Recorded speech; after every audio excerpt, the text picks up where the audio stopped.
സമാധാനത്തിന്റെ രാജാവാണ്, അന്ധകാരത്തിന്റെ പ്രകാശമാണ്. അവിടുത്തെ ജനത്തിന് 752 വർഷങ്ങൾക്ക് മുമ്പ് ആ തിരുപ്രിയെ പറ്റി ഐസയാസ് ദീർഘദർശി പ്രവചിച്ചിട്ടുണ്ടായിരുന്നു. അദ്ദേഹത്തിന്റെ പ്രവചനമാണ് വായിക്കാൻ പോകുന്നത്. സഹോദരരെ, ഐസയാസ് പ്രവാചകന്റെ പുസ്തകത്തിൽ നിന്നുള്ള വായന. സെബുലൂൺ, നഫ്താലി എന്നീ പ്രദേശങ്ങൾ ഒരു കാലത്ത് അവിടുന്ന് നശിപ്പിച്ചു. എന്നാൽ യോർദാന്റെ പടിഞ്ഞാറ് വിജാതിയരുടെ ദേശമായി കിടക്കുന്ന സമുദ്രതീരം ഇനി അവിടുന്ന് ഉയർത്തും. അന്ധകാരത്തിൽ നടന്നിരുന്നവർ വലിയൊരു വെളിച്ചം കണ്ടു. കരിനിഴലിന്റെ നാട്ടിൽ ജീവിച്ചിരുന്ന മനുഷ്യർക്ക് ഒരു പ്രകാശം ഉദിച്ചു.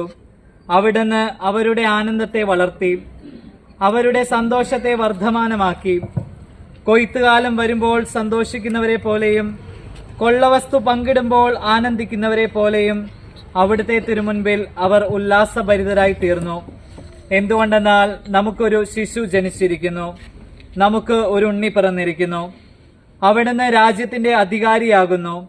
പ്രഗത്ഭനായ ഉപദേഷ്ടാവ്, ശക്തനായ ദൈവം, നിത്യനായ പിതാവ്, സമാധാനത്തിന്റെ രാജാവ് എന്നീ പേരുകളിൽ അവിടുന്ന് അറിയപ്പെടും. അവിടുത്തെ സാമ്രാജ്യം വിശാലമായിരിക്കും, അത് എന്നും സമാധാനപൂർണമായിരിക്കും. രാജാവായ ദാവീദിന്റെ സിംഹാസനത്തിൽ അവിടുന്ന് ആസനസ്ഥനാകും. നീതിയിലും വിശുദ്ധിയിലും അത് എന്നും നിലനിൽക്കും. സൈന്യങ്ങളുടെ കർത്താവിന്റെ അനന്തമായ സ്നേഹം ഇതെല്ലാം നിർവഹിക്കും.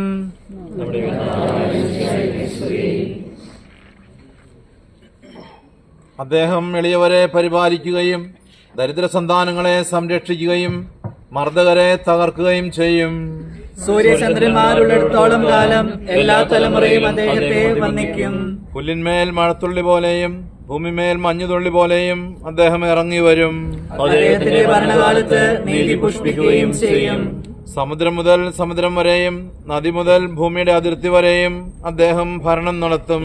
ശത്രുക്കൾ പരാജയപ്പെടുകയും വിരോധികൾ നിലംപതിക്കുകയും ചെയ്യും. പിതാവിനും പുത്രനും പരിശുദ്ധാത്മാവിനും സ്തുതി, ആദ്യം മുതൽ എന്നേക്കും ആമേൻ. രണ്ടാം വായന.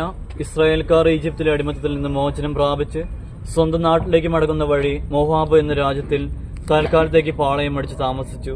അവിടുത്തെ രാജാവായിരുന്ന ബലാക്കിമിന് അത് ഇഷ്ടമായില്ല. തന്റെ രാജ്യം അവർ കൊള്ള ചെയ്യുമെന്ന് അദ്ദേഹം ഭയപ്പെട്ടു. അതിനാൽ അവരെ ശപിക്കുന്നതിനായി ബാലാം എന്നൊരാളെ അദ്ദേഹം ആളയച്ചു വരുത്തി. അയാൾ ഇസ്രായേൽക്കാരെ ശപിക്കുന്നതിന് പകരം ദൈവപ്രേരിതനായി അവരെ അനുഗ്രഹിക്കുകയാണ് ചെയ്തത്. മാത്രമല്ല അവരുടെ ഭാവിയെപ്പറ്റി അദ്ദേഹം പ്രവചിക്കുകയും ചെയ്തു. ആ പ്രവചനത്തിൽ മിശിഹായുടെ വരവിനെ സൂചിപ്പിക്കുന്ന ഭാഗമാണ് ഇവിടെ വായിക്കാൻ പോകുന്നത്. സംഖ്യയുടെ പുസ്തകത്തിൽ നിന്നുള്ള വായന. അപ്പോൾ ബാലാം ഇങ്ങനെ ഉദ്ഘോഷിച്ചു: ബെയോറിന്റെ പുത്രനും ദീർഘദർശിയുമായ ബാലാമിന്റെ വെളിപാട്. ദൈവത്തിന്റെ അരുളപാട് കേൾക്കുന്നവനും ദൈവത്തിന്റെ വിജ്ഞാനം ഗ്രഹിക്കുന്നവനുമായ ബാലാമിന്റെ വെളിപാട്. യാക്കോബിൽ നിന്ന് ഒരു നക്ഷത്രം ഉദിക്കും, ഇസ്രായേലിൽ നിന്ന് ഒരു ചെങ്കോൽ ഉയരും. അത് മോവാബിലെ പ്രമാണികളെ തകർക്കും, സേത്തിന്റെ മക്കളെയെല്ലാം നശിപ്പിക്കും. ആദോം അവൻ കൈവശപ്പെടുത്തും, സോർ അവന്റെ കീഴിലാകും. യാക്കോബിൽ നിന്ന് ഒരാൾ രാജ്യം ഭരിക്കും, പട്ടണത്തിൽ നിന്ന് ഒളിച്ചോടുന്നവനെ അവൻ നശിപ്പിക്കുകയും ചെയ്യും.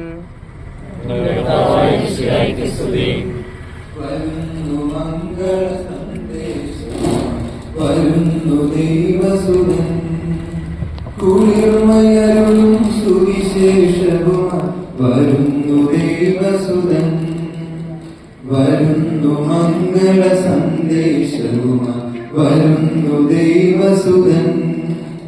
കുളിർമയരുളും സുവിശേഷവുമായി വരുന്നു ദൈവസുതൻ. നമുക്ക് ശ്രദ്ധാപൂർവം നിന്ന് പരിശുദ്ധ സുവിശേഷം ശ്രവിക്കാം. സമാധാനം നിങ്ങളോടുകൂടെ.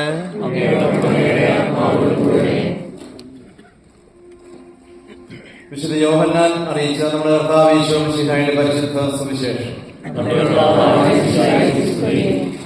അധ്യായം 1 മുതൽ 4 വരെയുള്ള തിരുവചനങ്ങൾ. ആദിയിലെ വചനമുണ്ടായിരുന്നു, വചനം ദൈവത്തോടു കൂടിയായിരുന്നു, ദൈവം തന്നെയായിരുന്നു ആ വചനം. അവിടുന്ന് ആദിയിൽ തന്നെ ദൈവത്തോടു കൂടിയായിരുന്നു. ആ വചനം വഴിയാണ് സമസ്തവും ഉണ്ടായത്. അവിടുത്തെ കൂടാതെ യാതൊന്നും ഉണ്ടായിട്ടില്ല. ആ വചനത്തിൽ ജീവൻ ഉണ്ടായിരുന്നു. ആ ജീവൻ മനുഷ്യരുടെ വെളിച്ചമായിരുന്നു. ആ വെളിച്ചം അന്ധകാരത്തിൽ പ്രകാശിക്കുന്നു. അതിനെ കീഴടക്കാൻ അന്ധകാരത്തിന് കഴിഞ്ഞില്ല. ലോകത്തിലേക്ക് വരുന്ന എല്ലാ മനുഷ്യരെയും പ്രകാശിപ്പിക്കുന്ന സത്യവെളിച്ചമായിരുന്നു ആ വചനം. അവിടുന്ന് ലോകത്തിലുണ്ടായിരുന്നു, ലോകത്തെ സൃഷ്ടിച്ചതും അവിടുന്നാണ്. എങ്കിലും ലോകം അവിടുത്തെ അറിഞ്ഞില്ല. അവിടുന്ന് സ്വന്തം ജനങ്ങളുടെ അടുക്കിലേക്ക് വന്നു, എന്നാൽ അവർ അവിടുത്തെ സ്വീകരിച്ചില്ല. തന്നെ സ്വീകരിച്ചവർക്കും തന്റെ നാമത്തിൽ വിശ്വസിച്ചവർക്കും ദൈവമക്കളാകുവാൻ അവിടുന്ന് അവകാശം നൽകി. അവിടുത്തെ ജനനം ദൈവത്തിൽ നിന്നാകുന്നു, മനുഷ്യനിൽ നിന്നല്ല, ശരീരത്തിന്റെയോ മനസ്സിന്റെയോ ഇച്ഛയിൽ നിന്നുമല്ല. വചനം മനുഷ്യനായി നമ്മുടെ ഇടയിൽ വസിച്ചു, അവിടുത്തെ മഹത്വം നാം ദർശിച്ചു.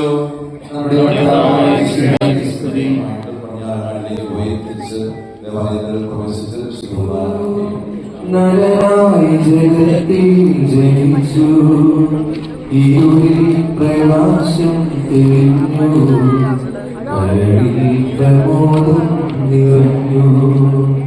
ദൈവത്തിൻ പുത്രൻ ജനിച്ചു, നരനായി ജഗത്തിൽ ജനിച്ചു, ഇരുളിൽ പ്രകാശം തെളിഞ്ഞു, കരളിൽ പ്രമോദം നിറഞ്ഞു.